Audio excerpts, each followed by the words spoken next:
Eu sempre sonhei em ser mãe, sempre quis, sempre foi um projeto meu de vida, né, a maternidade, algo que eu sempre dei muita importância, né.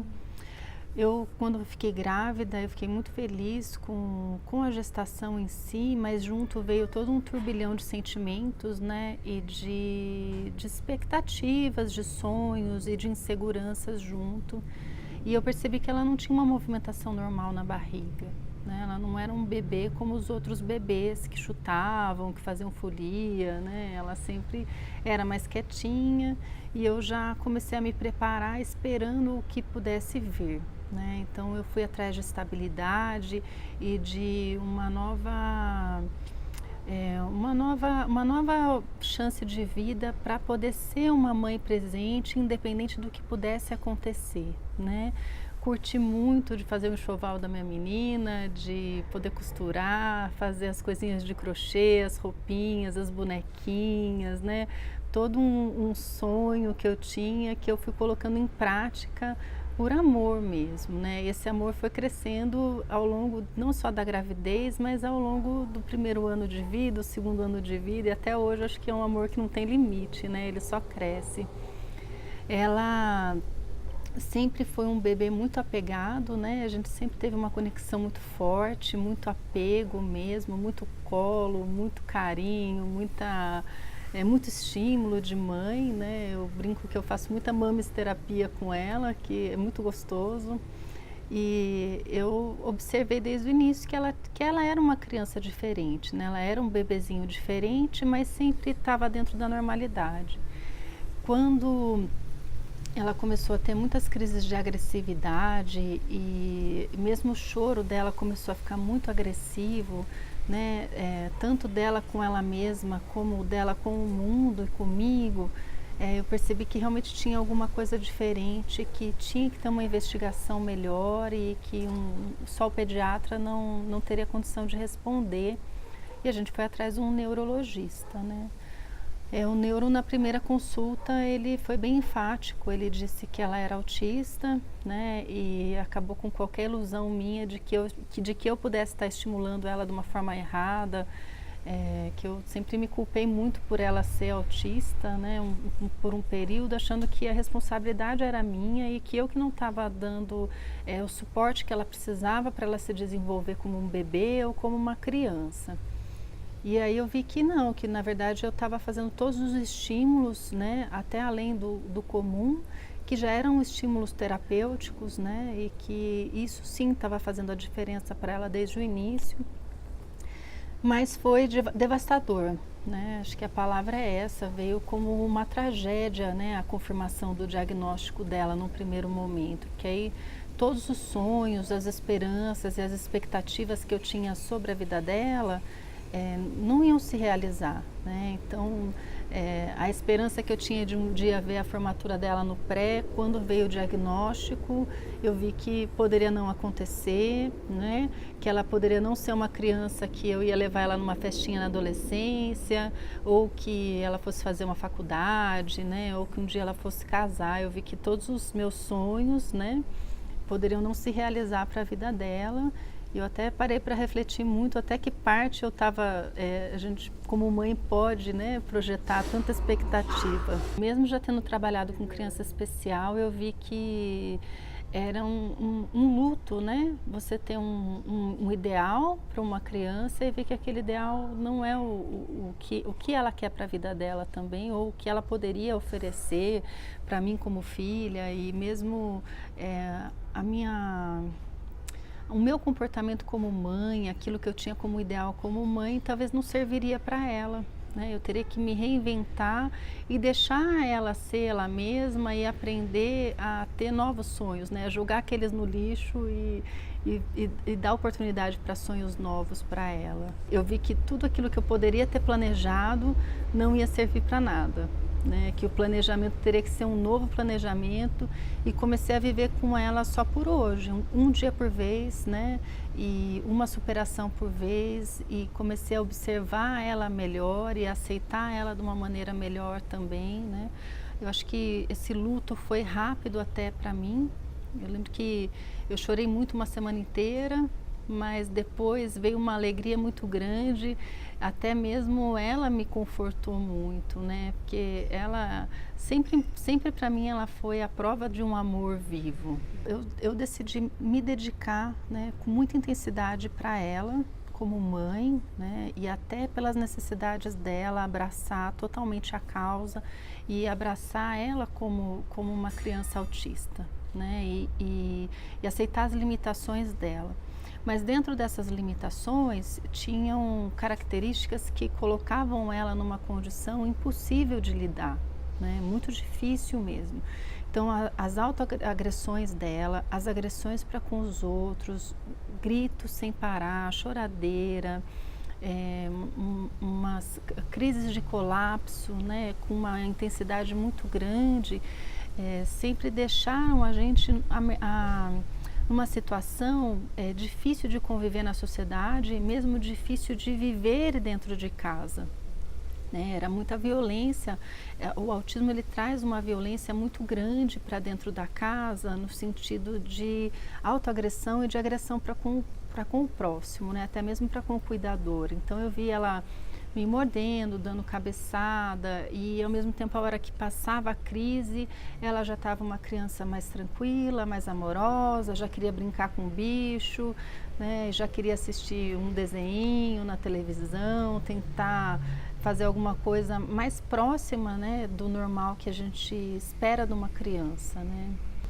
Eu nunca sonhei, né, que eu pudesse parir uma criança para viver uma situação de violência ou mesmo para não ter uma perspectiva de futuro.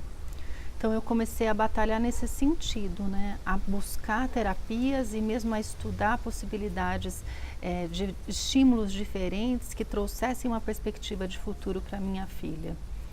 E nessas pesquisas eu acabei encontrando a cannabis e vi que era um caminho novo e que poderia ser a única esperança para o quadro dela, e realmente trouxe, ele foi um tratamento que superou todas as minhas expectativas, né?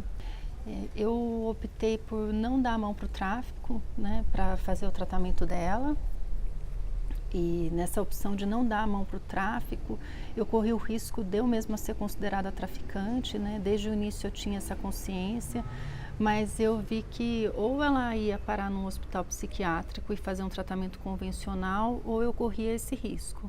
E eu optei por correr esse risco, né? Então eu decidi fazer o cultivo e começar a fazer um processo de extração da medicação em casa e ver quais seriam os resultados disso, e buscar apoio de médicos, apoio de pesquisadores, apoio de outras mães que já faziam o tratamento no mundo inteiro, e fazer o meu melhor por ela, né, em relação ao tratamento, né, não só a esse tratamento, mas a qualquer tratamento que existe disponível para um autista, que seja um tratamento saudável.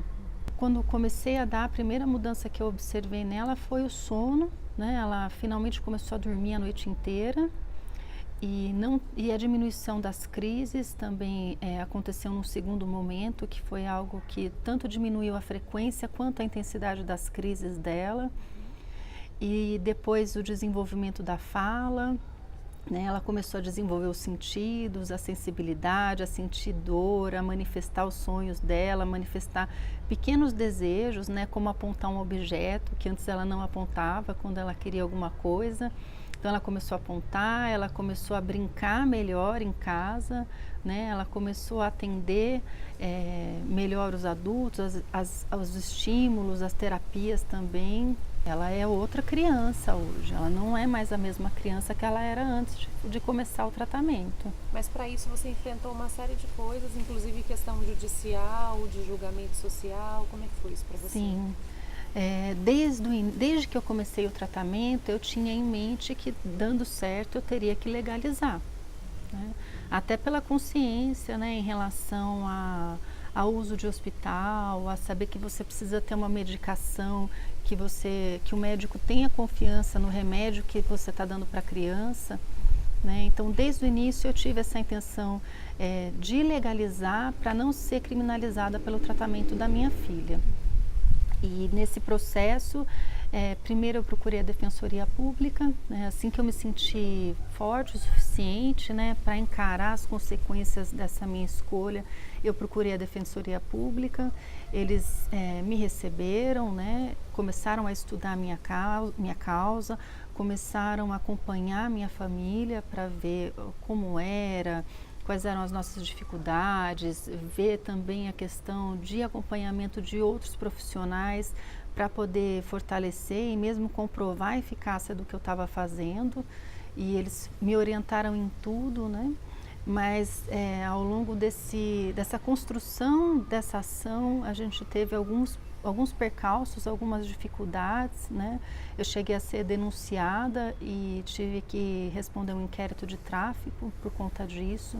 E foi algo muito pesado, muito difícil, mas a gente decidiu sempre enfrentar com transparência e assumir todas as atitudes e todas as consequências das nossas escolhas.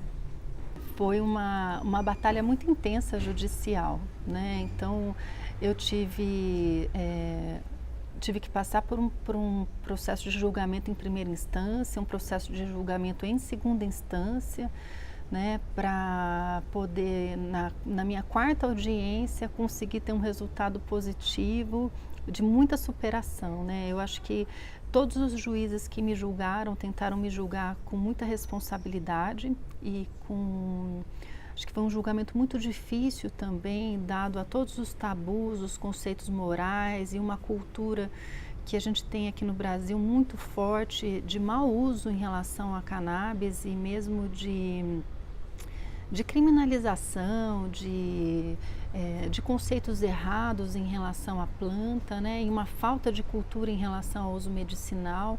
E fora que para mim também foi muito difícil porque o mundo judicial é um mundo totalmente diferente, né? Foi um mundo novo para mim, para aprender até uma postura correta e mesmo a poder usar uma linguagem correta, que as pessoas pudessem entender o que eu estava dizendo e o que eu precisava para minha filha. Foram muitos desafios para serem superados e até mesmo para entender a postura de cada órgão público envolvido, né, e não levar isso de uma forma pessoal. Nós conquistamos o reconhecimento do tratamento da minha filha, né, não só a legalização, né, se é que eu posso dizer que para mim não é uma legalização, nós fomos autorizados a cometer um crime, que continua sendo um crime, né, um habeas corpus, né, autorizados a cometer um crime com um fim nobre. Né? Então, o fim desse tratamento é o que é importante, que é o bem-estar da minha filha, o desenvolvimento dela e um tratamento que promove a qualidade de vida dela. Então, eu continuo sendo uma criminosa, mas é um crime que passou a ser aceito, né? Então eu acho que o reconhecimento do benefício do tratamento dela e mesmo tudo que veio junto, né, da gente conseguir ter laudo de laboratório em relação ao tratamento para poder levar junto quando vai numa consulta médica, ou mesmo se acontecer de uma internação hospitalar, né, dos médicos poderem ter acesso a informações concretas. Para a gente faz muita diferença no dia a dia. Eu fiz faculdade de fisioterapia, eu atuei 10 anos na área e desde a faculdade eu tive uma professora de neuro que batia muito na tecla de que o maior especialista de uma criança especial é o pai, né? São os pais. Então eu assumi isso para a minha vida. Eu vi que a pessoa que mais tem que ser consciente em relação ao tratamento e ao desenvolvimento da minha filha sou eu como mãe. E eu tenho também essa obrigação profissional, né, de ter um respaldo científico, de ter feito pós em fisiologia na Unicamp e saber quais são os caminhos para encontrar informações científicas e poder trazer isso para o cotidiano da minha filha, né. Em alguns pontos eu me sinto uma mãe diferenciada, mas eu acho que o que mais me marca assim, é essa necessidade que eu tenho de ser uma mãe responsável e de ter consciência mesmo, né? Mesmo em relação ao fato da gente ter conseguido legalizar o tratamento, né? vem com isso um peso muito grande, porque através disso outras famílias têm procurado a gente em situações bizarras, fazendo tratamentos que eu lutei contra, porque eu não queria fazer com a minha filha, porque eu já sabia o futuro dela fazendo esses tratamentos, né, que não é um futuro de vida, é um futuro de morte, né, no meu conceito. E isso para mim me pesa muito, porque é uma responsabilidade muito grande, né? Em meio a tudo isso, como fica e onde fica a Ângela, mulher? Ai, eu acho isso muito, é uma pergunta muito difícil essa, né? Acho que a maternidade, ela traz um desafio de equilíbrios, né? Eu converso muito com as minhas amigas, algumas se sentem muito cobradas porque elas gostariam de ser uma mãe mais presente e elas alimentam mais o eu mulher, né? E no meu caso eu acabo alimentando mais a maternidade do que o eu Ângela. Então eu vejo que buscar esse equilíbrio é muito difícil, né? Mas eu também trabalho com conceitos muito naturais de vida, então eu gosto muito mais de ir acampar com a minha filha do que ir para uma balada, né? Então, para a gente tem conceitos naturais que acabam sendo mais fáceis de lidar. Mas ainda é um desafio, mesmo agora tendo acabado toda essa avalanche, né, de ser considerada uma traficante perante a sociedade e mesmo de ter conseguido concluir essa primeira etapa judicial, né, isso já me deu um pouquinho mais de tempo para poder voltar a me redescobrir como mulher e voltar a ter um olhar para mim mesma, né? Não só para minha filha, mas para poder começar a me olhar de novo e trabalhar outros conceitos de vida e me cuidar, às vezes até mesmo para coisas simples de praticar um esporte, né? Ainda é meio difícil, porque sempre na hora de pôr na balança o filho vem como prioridade, então é um desafio. Imagino que ela te ensine muito, né? Ah, ela me ensina muito. O quê? Eu acho que ela me ensina a simplicidade da vida, ela sempre me lembra das coisas simples, né? Mesmo esses dias de eu estar em casa um pouco tensa com algumas coisas, preocupada com as contas para pagar, ela chegou com um besouro grande, bonito, né? Veio me mostrar toda feliz que era um amiguinho novo dela, e aí eu já esqueci dos problemas um pouco e vi ali, né, essa questão da criança de uma forma tão simples, né, que a gente às vezes não precisa do muito, né, e não precisa gastar tanto para poder ser feliz. Às vezes a alegria está ali, está no jardim. Então, para mim, ela me ensina o que é o amor, né, porque ela veio me ensinar o que é o amor de verdade, né? Todos os dias eu aprendo com ela uma coisa nova, mesmo a resiliência dela para mim é um ensinamento diário. Eu sempre me achei uma pessoa resiliente, mas eu olhando ela, eu vejo que ela sim, né, é resiliente e às vezes você dá uma bronca nela, ela fica chateada ou ela até tem uma crise, passou a crise, vamos ser felizes, mamãe. Isso para mim é muito bom. Para mim, pequenos passos que ela dá me traz uma alegria tão grande, porque eu quando vejo ela, eu vejo um milagre, né? Todos os dias eu vejo um milagre e isso me preenche profundamente. Então, isso de conseguir, depois de tanto tempo, levar ela para fazer um balé, só dela ter a coordenação motora para tentar acompanhar a professora já me traz uma alegria muito grande, né?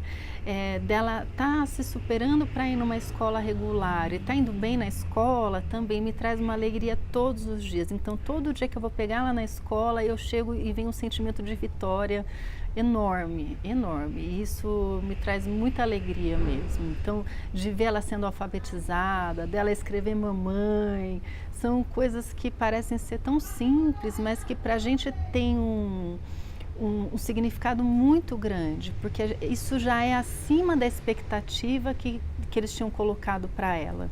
Essa minha busca por outras mães, né, fora do Brasil e depois de ter conseguido encontrar outras mães aqui no Brasil e de entender, na verdade assim, toda mãe de criança especial tende a viver no isolamento, né? Até por conta da própria criança ou por um quadro de depressão, mas normalmente porque é muito difícil conviver com a sociedade, é difícil você ir no supermercado, é difícil você ir na farmácia, é difícil você ir no shopping center, né? Ir numa festa, ir num aniversário de criança, é sempre um desafio muito grande. Então o isolamento acaba sendo muito comum, né? E o que sobra é uma ferramenta que é a internet, né, para comunicação. Então eu consegui ter contato com as mães de fora do Brasil e também consegui começar a ter contato com outras mães que estavam tendo o mesmo comportamento que eu, de desafiar, né, a sociedade, né, e as leis pelo bem-estar dos filhos. Né? E me juntando com essas outras mães, me fortalecendo com essas outras mães, aprendendo com elas e também ensinando elas, né? Muitas mães com autistas já com mais idade, né? Porque nem todos se desenvolvem emocionalmente, alguns têm 40 anos com cabeça de 15, com cabeça de 12, com cabeça de 6 anos, então cada autista tem um, mas eu pude aprender muito com mães que já estavam na minha frente há muito tempo, tanto na questão do autismo, como na questão da cannabis também, né? Aprendi com essas mães e nós começamos a nos unir e nos fortalecer. Através desse fortalecimento, a gente viu que nós poderíamos formar uma associação, né, e fundar algo que começasse a dar margem para a legalidade para o nosso tratamento e mesmo reconhecimento, né? Acho que é o que eu falei em outro momento, muito além da militância vem a responsabilidade. Então, a responsabilidade com os nossos filhos e a responsabilidade com as outras mães também. Hoje vocês são em quantas organizadas? Hoje a gente tem uma associação, oficialmente eu não sei quantas mães tem, né? Mas de convívio são aproximadamente 100 mães juntas, batalhando para conseguir ter um acesso democrático ao tratamento dos nossos filhos. Então, não necessariamente para a mãe poder cultivar em casa, mas que de alguma forma, seja por um cultivo associativo ou pelo fornecimento de uma outra associação, ter acesso à medicação. E não só essa questão do acesso ao óleo, mas também o fortalecimento da mãe, de saber quais são os seus direitos, quais são os direitos dos filhos, aonde buscar ajuda, como buscar ajuda, né? Que muitas das mães, acho que o fato de você vivenciar a loucura o tempo todo te dificulta de ter um diálogo e até mesmo para você conversar com as outras pessoas, porque você fica ali 5, 10 anos isolada da sociedade, é muito difícil você saber buscar ajuda e muitas vezes até se expressar corretamente de novo.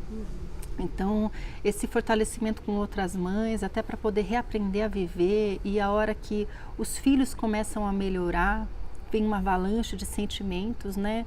Vem toda uma soma aí de muito sofrimento ao longo de muitos anos que não pôde ser vivido porque a prioridade acaba sendo o filho. Isso tudo fez, essa associação e mesmo esse fato de estar junto com outras mães fez muita diferença para mim e eu vejo que tem feito a diferença para elas também. E poder aprender também com as outras histórias e se antecipar a outros problemas. Então, mesmo essa minha preocupação de ter um laudo da medicação da minha filha para poder ter acesso a um hospital e não ser expulsa de um hospital ou ter uma má interpretação, né, já vem do fato de eu ter acompanhado a morte de uma criança porque o médico não entendeu o tratamento com cannabis, expulsou a mãe do hospital, proibiu de dar medicação e a menina veio a falecer sozinha. Então, acho que isso é uma violência muito grande, né? Então, enfrentar as violências da sociedade e mesmo as violências que o Estado coloca para a gente, obrigando a gente a entrar na justiça para tudo, né, para tudo quanto é direito da criança especial, essas mães têm fortalecido muito e têm ensinado a lutar. Né? Ótimo. Perfeito.